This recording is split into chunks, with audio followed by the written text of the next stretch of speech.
બાપુ આજે તમે જવાબ આપો ને આપો, મંગળવારે અને શનિવારે વાળ કપાય કે ન કપાય? એલા કપાય.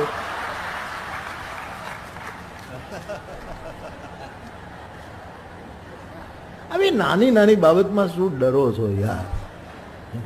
મંગળવારે અને શનિવારે આ કોકે એવું ઠીક છે હશે કાંઈક એના કારણ, પણ એ બધી આઉટ ઓફ ડેટ વસ્તુ થઈ ગઈ છે સાહેબ.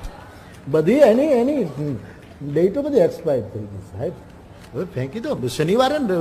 શનિવાર પછી બીજે દિવસે રવિવાર, શનિવારે તો કરાય, મંગળવારે એમાં કોઈ વાંધો નથી.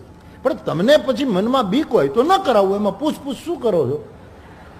આ તો તમારા મનની વાત છે. બાકી મને પૂછું તો મારો જવાબ આ છે, પણ હું તમારી શ્રદ્ધા ઉપર કાંઈ પ્રહાર નથી કરવામાં. તમને બીક રહે ને પછી શનિવારે તમે વાળ કપાવો ને પછી માથું દુખે, પછી એમ થાય કે શનિવારે વાળ કપાવ્યામાંથી, એવું કાંઈ નથી. ઈશ્વર એટલો બધો તમે હળવો માનો છો કે તમે કઈ